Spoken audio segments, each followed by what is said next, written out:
सुप्रभात बच्चों। जैसा कि हमने आपको पाठ 1 यशपाल द्वारा रचित दुख का अधिकार का आदर्श वाचन करने के लिए कहा था, आप लोगों ने आदर्श वाचन किया होगा। तो आज मैं आपको दुख का अधिकार पाठ के लेखक यशपाल जी के बारे में बताऊंगा।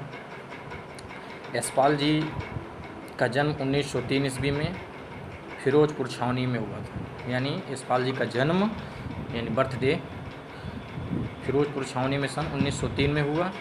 इन्होंने आरंभिक शिक्षा यानी जो स्टार्ट की थी, एजुकेशन जो अपनी स्टार्ट की थी वो स्थानीय स्कूल में, यानी अपने लोकल जो जगह थी, लोकल विलेज है, लोकल एरिया में उन्होंने स्कूल से अपनी आरंभिक यानी शिक्षा को स्टार्ट किया और उच्च शिक्षा लाहौर में हुई और हायर एजुकेशन के लिए ये लाहौर गए थे। यशपाल विद्यार्थी काल से ही क्रांतिकारी गतिविधियों में जुट गए थे। अमर शहीद भगत सिंह आदि के साथ मिलकर इन्होंने भारतीय स्वतंत्रता आंदोलन में भाग लिया। यानी स्टूडेंट लाइफ में ही ये क्रांतिकारी कार्य करते थे। क्रांतिकारी कार्य मतलब देश को आज़ाद कराने के लिए से संबंधित जो कार्य थे, उनकी जो गतिविधियाँ थी, जो एक्टिविटी थी, उन पर ये भाग लेते थे, यानी पार्टिसिपेट करते थे। और अमर शहीद भगत सिंह आदि के साथ मिलकर के भी इन्होंने स्वतंत्रता आंदोलन में भाग लिया, यानी पार्टिसिपेट किया। यशपाल जी की प्रमुख कृतियां हैं देशद्रोही, पार्टी कामरेड, दादा कामरेड, झूठा सच तथा मेरी तेरी, उसकी बात, ये क्या है, सभी उपन्यास हैं। ज्ञानदान, तर्क का तूफान, पिंजड़े की उड़ान, फूलों का कुर्ता, उत्तराधिकारी, सभी कहानी संग्रह हैं। और सिंहावलोकन इनकी आत्मकथा है। मेरी तेरी उसकी बात पर यशपाल को साहित्य अकादमी पुरस्कार यानी अवार्ड मिला। यशपाल की कहानियों में कथा रस सर्वत्र मिलता है, यानी उनकी कहानियों को पढ़ने में आनंद आता है।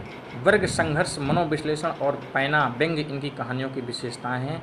यानी वर्ग संघर्ष यानी लोगों के बीच की संघर्ष और मनः चित्र को खींच करके इन्होंने अपनी कहानियों पर रखा है। यशपाल यह मानते रहे कि समाज को उन्नत बनाने का एक ही रास्ता है, सामाजिक समानता के साथ साथ आर्थिक समानता, यानी सोशोलॉजी की इक्वलिटी तो होनी चाहिए, साथ साथ उसके लिए हमें क्या करना पड़ेगा, इकोनॉमी को भी हमें इक्वल करना पड़ेगा यदि हम समाज को उन्नत बनाते हैं। उन्नति यानी समाज को डेवलप करने के लिए। यशपाल ने अपनी रचनाओं में हिंदी के अलावा उर्दू और अंग्रेजी के शब्दों को भी बेहिचक प्रयोग किया। बेहिचक प्रयोग किया मतलब किसी भी प्रकार का संकोच नहीं किया, कोई भी डर नहीं, और इन्होंने उर्दू और अंग्रेजी शब्दों का प्रयोग किया।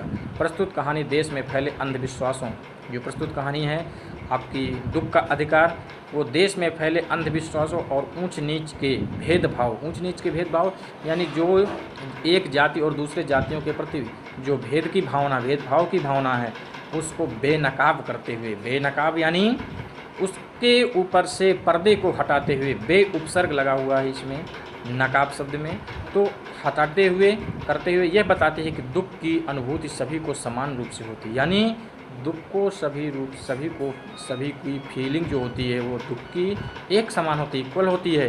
कहानी धनी लोगों की अमानवीयता और गरीबों की मजबूरी को भी पूरी गहराई से उजागर करती है। ये दुख के अधिकार नाम का जो पाठ है, इसमें धनी और गरीबी लोगों की जो मजबूरियाँ होती हैं और धनी लोगों की जो अमानवीयता होती है उसको पूर्ण रूप से प्रकट करती है, पूर्ण रूप से दिखाती है। यह सही है कि दुख सभी को तोड़ता है। दुख में मातम मनाना हर कोई चाहता है। मातम मनाना मतलब दुख को व्यक्त करना चाहता है। दुख के क्षण से सामना होने पर सब अवश्य हो जाते हैं, पर इस देश में ऐसे भी अभागे लोग हैं जिन्हें ना तो दुख मनाने का अधिकार है ना अवकाश का। यानी ऐसे भी इस देश में लोग हैं जिन्हें दुख मनाने का अधिकार नहीं, राइट नहीं है, और दुख को व्यक्त करने का टाइम नहीं है। इस प्रकार ये आपका दुख का अधिकार पाठ का यशपाल जी के बारे में था और दुख का अधिकार पाठ का एक छोटा संक्षिप्त परिचय था। अब कल हम आपको दुख का अधिकार पाठ का